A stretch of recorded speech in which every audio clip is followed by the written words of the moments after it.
Welcome to this year's Halloween video.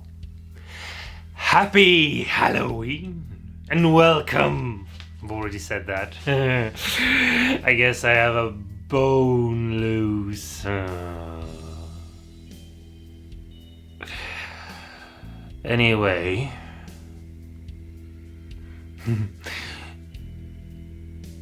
In tonight's video, we are gonna turn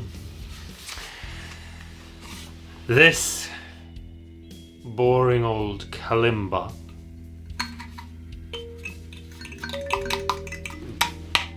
we're gonna turn it into something that speaks to our creative side or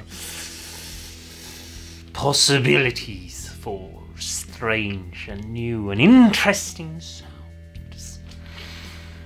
Yes. Now, before we begin, I've already done a couple of things to this to make it to make the video not as long. So there are a couple of things before we start that you'll have to do too. Now, the first thing I did was I cut out the back, as you can see here. Yes. Here is the old back. And we don't need it anymore. We're not going to reuse it.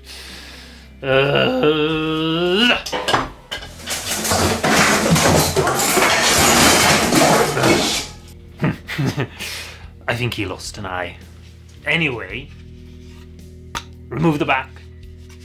You will drill 2 holes on the side for controls, because we are going to put in a volume control, believe it or not, and a tone pot. A tone control, you might even call it. Some might call it a tone pot. And an output jack. And then I've also made a new back for it. It's just a piece of plywood that I painted black. And this one we're not going to throw in anyone's face because we do need it. Yes. So, there really is nothing more to do than to begin, shall we?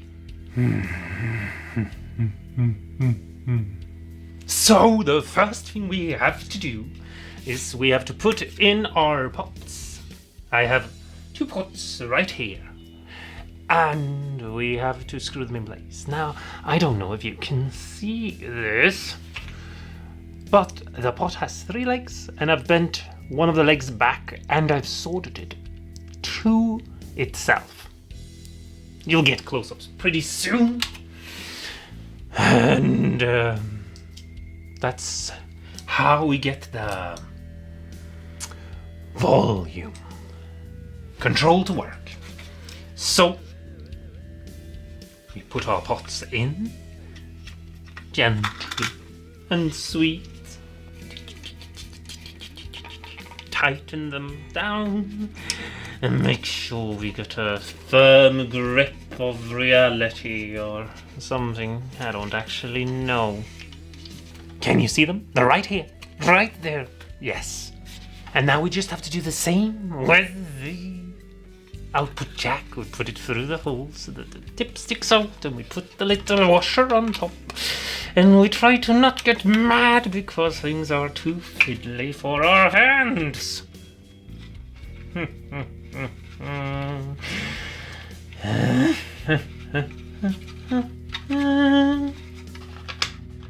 So now it looks like this.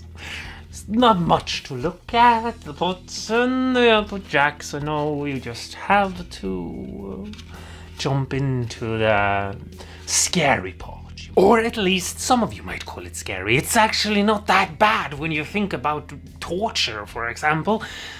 But what we're gonna have to do is we are gonna have to solder some cables. That's just a part of it, I suppose.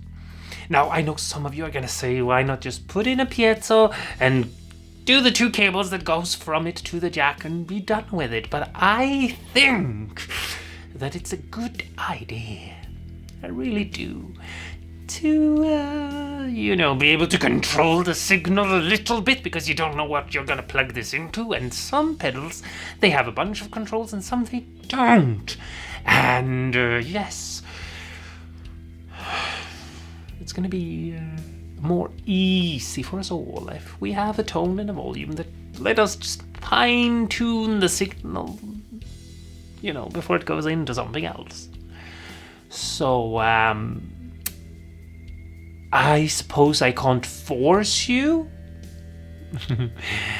I can, obviously, but I suppose that's what you say, to put in a volume and a tone, but I recommend that you do, unless you'd like to summon demons that haunt your dreams.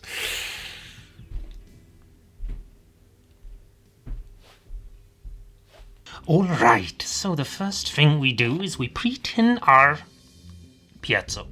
It looks like this, and you will see that it has the silvery or golden part outside that is shiny, and the dull thing in the middle. This little tab here, we are gonna ignore in this build.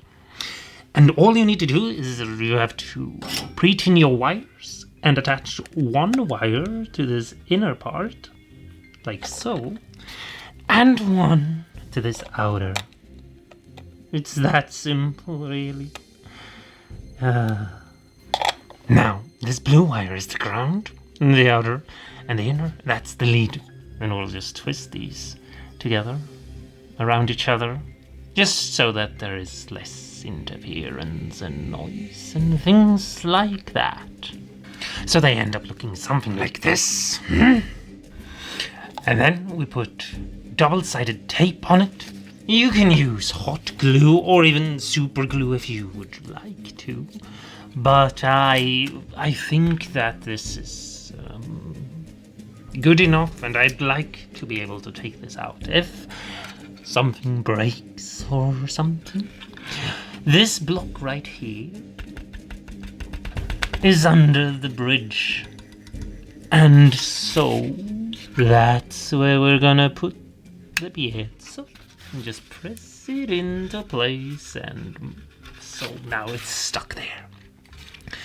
And then here we are gonna pull our wires, and first we're gonna just make sure they are long enough, and the lead is gonna go right over here to this leg right there. That's the volume pot. It's also called the first leg. The pots are already pre-tinned. I did that before I started recording this video. And now the lead wire is as well. And we just put it into place, like so. Isn't that beautiful? You have to think it's beautiful, otherwise I'll get mad. And this one is gonna bridge both of the back of the pots. So we have to be creative, which is a hard thing to do, I know.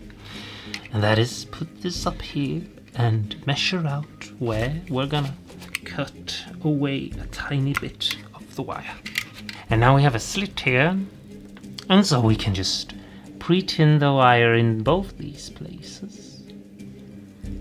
And now with a little bit of tin on our tip, we can hold this in place and hopefully get it to stick where we want it.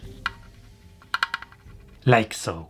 So the white wire goes there to the first leg, and the ground wire connects the ground of the piezo to the two pots. And we're almost done, but not really. The next thing we have to do is we have to put this tiny little capacitor. We have to put it between the last leg of the tone pot, like so. And then the other leg gets sorted to the back of the pot. Right there. I know it sounds confusing. And maybe even a little hard.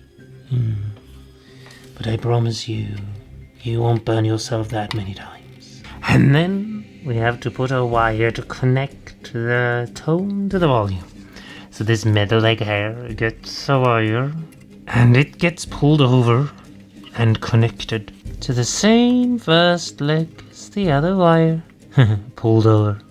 I was pulled over once when I killed a bunch of teenagers last summer. But anyway, now that's connected, and we only have to connect 2 more wires.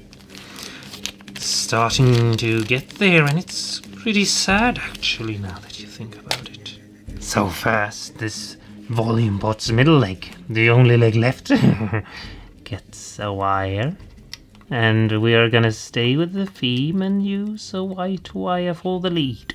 Something like that. Oh, yes. And then we also need a ground wire from the back of one of the pots. So let's just see if we can attach this one. And then that wire gets pulled all the way over here to the jack. Right there. And it gets connected to the ring, which is the inner ring. Like so. And now we can take a soldering iron and just a little bit of solder on the tip, and we can connect the lead wire to the tip, like so. And now we can take our back plate that we made. I hope you haven't forgotten about it yet, because that would mean that there's something wrong with your brain, and then I don't want it.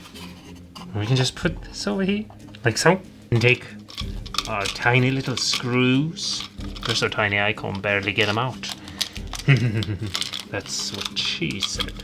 And we can screw down the back plate. And there you have it. Beautiful.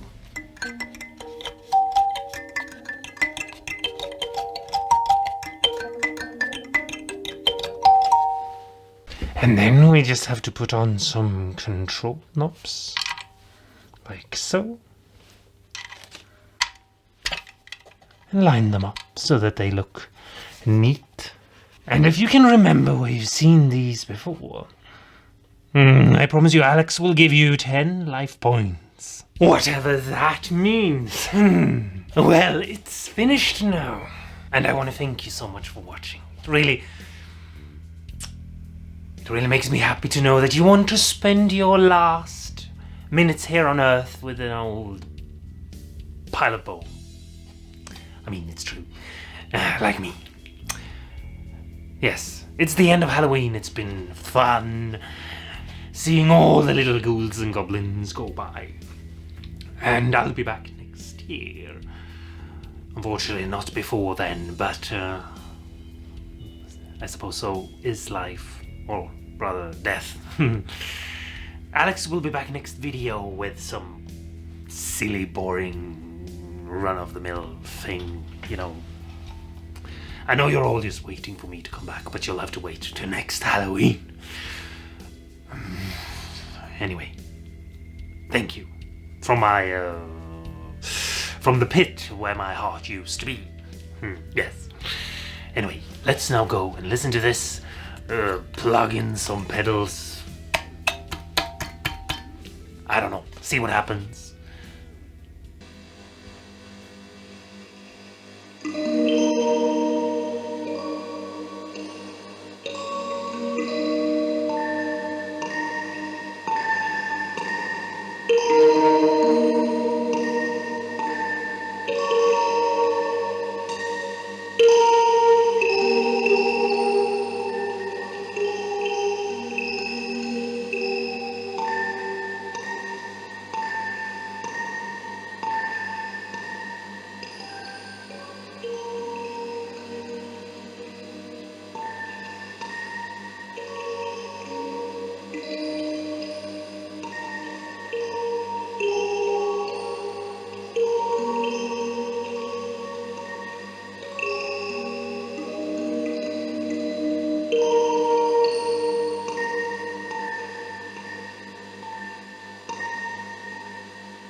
Well, did you like it?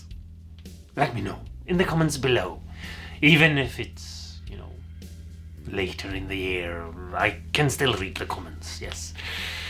And yes, I hope I've inspired you to maybe do something similar. There are a lot of other things you can do to a kalimba than just this. For example, you could smash it. No, that's probably not a negative thing to do and not something you should be doing, even though I'm most likely going to.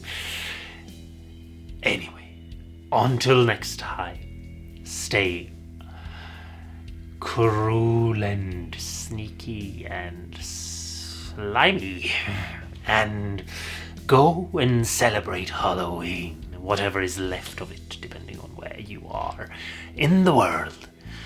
And there are actually a couple of places in the world that don't celebrate Halloween, which I suppose is alright, but it's a shame, so try to do it. Watch some horror films, for example, and eat some candy or popcorn while you do so.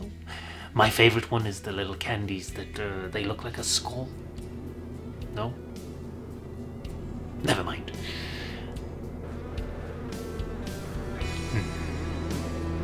But that's it.